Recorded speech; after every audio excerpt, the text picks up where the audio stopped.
Hey everybody, James with Love My Pups. Where the heck is Tammy? Well, the answer is she's in Crest shopping to get supper for me, so she's doing her part. Alright, well it's been a week since I've done any of these, so we've kind of been out of pocket, so I'm going to run through some questions. Let's have a look here. Okay, somebody else. I've got an 8-pound dog at 12 weeks. How big is he going to be? You know, it's hard to tell on this one. Certainly that's not going to be a big dog. So a dog, you know, most Frenchies, 22 to 27 pounds is typical size. I'm going to guess this dog's going to be a little bit less than that. I'm going to guess about 20 pounds. The problem is that dogs can go through growth spurts. So you can have a dog that was kind of a runt when it was born for whatever reason, has a growth spurt and then picks back up. So, but it certainly would not make any specific predictions. I think a more useful bit of information is what's the size of the parents. So if you've got two parents that are around 20 pounds, and it is representative of the rest of the litter, it's probably going to be a 20-pound dog. Somebody asks, where are you driving all the time? Well, we live out in the country, so we come to town every day or two, and when we come to town, it's about 15 minutes, and that's about the right length of time for a video, so that's what we do. Somebody asked, do you need an LLC to sell puppies? No, you do not need an LLC to sell puppies. Why would you have an LLC? Because the reason for an LLC is primarily it protects you from being sued personally. So it's a limited liability corporation as an LLC. It's easy to set up. You do have to have a separate bank account for it. You do have to be careful about how you handle funds in terms of where the money's going and how you pay for things. And the reason for this is you need to separate the LLC from you. So you can personally, let's say that you make a car and that car crashes and kills 50 people. Someone's getting sued over it. With an LLC, the LLC is getting sued, and all that a person can do is go after the assets of the LLC and not the owner of the company. If you are just an individual, they can come after you for everything you own, your house, your cars, everything. So the separation between the two is what LLC does.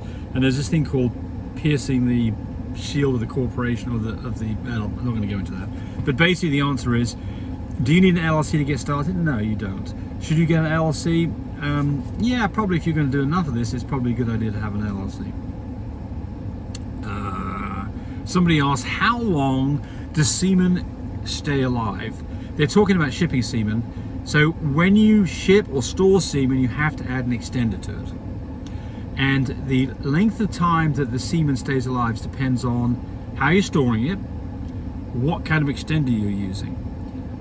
So we use a product from Minitube called Canaplus LT or long term. It's a 10-day extender, and it will keep semen alive for 10 days, provided the semen's kept close to but above freezing. So what will the semen look like after 10 days? Maybe 60% motility after 10 days. After a day, you're pretty close to it, just like it came out of the dog. But it does, you know, it's a biological product. And so if you think of it this way, it's like goldfish in a goldfish bowl. If you put goldfish in a goldfish bowl and you don't clean out the goldfish bowl, eventually the goldfish die. And even if you put food in it, they die. And the reason is because they're eating the food up, they're excreting into the thing they're swimming in, and it generally makes the level of toxicity rise in the fish bowl, and the fishes die. It's exactly the same thing with semen. Semen need to have the right pH and the right, and also food to sustain them while they are being transported from or being kept.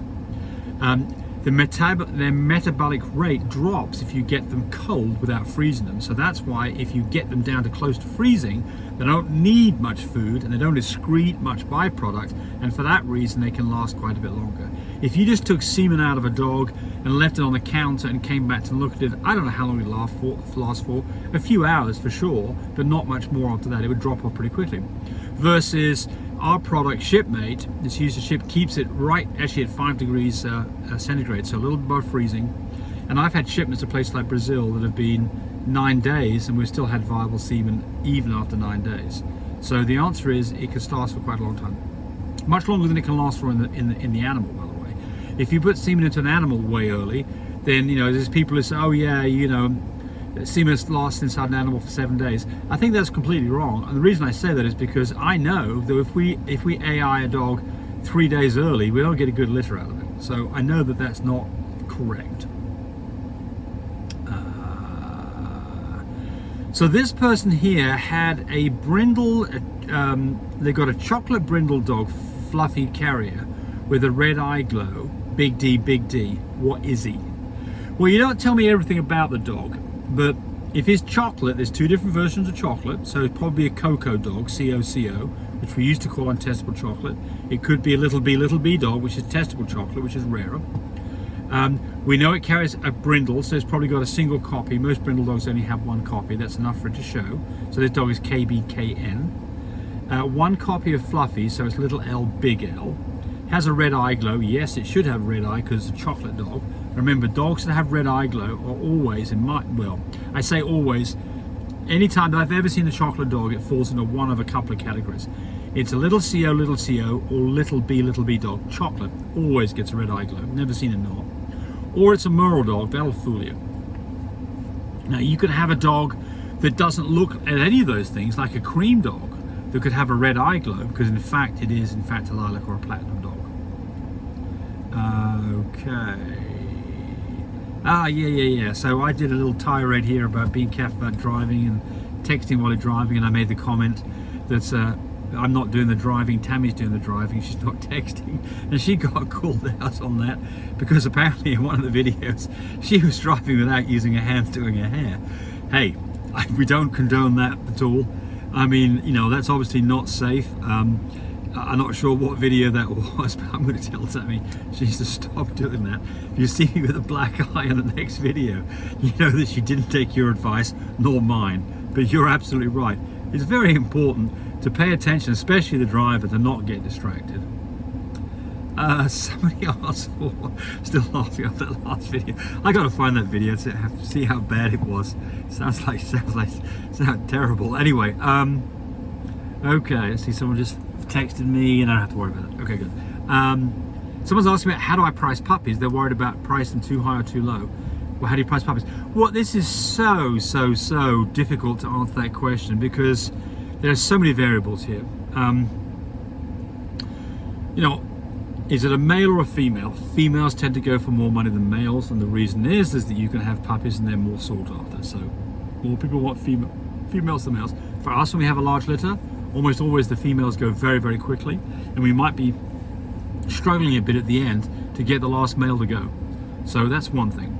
So the next thing is, what's the structure of the dog? You'll hear me harping about structure. It's like this thing about, what are the 3 important things about a business? Location. I think it's the same thing, honestly, with Frenchies, because the thing here is that structure is much harder to breed into a dog than color. Color is relatively easy within a generation or 2 to get the colors that you want. Structure, on the other hand, if you've got some weaknesses in your structure, it's much harder to fix that. So, obviously dogs that have really nice structure are going to sell for considerably more, maybe twice as much, with dogs that have poor structure. Then the next thing is going to be, what's the color of the dog? I mean, a straight brindle dog is going to be one of the least expensive dogs that you can find, versus a full fluffy merle Isabella with tan points. That dog is the price of a nice house. I mean, literally the price of a nice house. So huge variation here. So unfortunately, I can't give you a good answer on just that simple question that you asked. But what I would say is this: go look and see what people are asking for similar dogs on places like Puppy Find or on Facebook and places like that. Just because they're asking doesn't mean they're necessarily getting, but at least it'll give you a range. And be aware of the fact that you're going to find some dogs that are really being priced very low, and the potential is 1 or 2 things, well, 3 things. One is it's a scam, so be careful on this. One is a scam. The second thing is the person has not priced their dog right, and they're either pricing it way too high or way too low. And the third thing is that the quality of the dog might be suspect, and because of that, the dog might be pretty inexpensive. And look, if you've got dogs that are they're now 3 months old and you haven't sold them, people are going to discount dogs. So that's the other part about this. And on that note, I've got to take a phone call. Bye, everybody. Thanks for watching.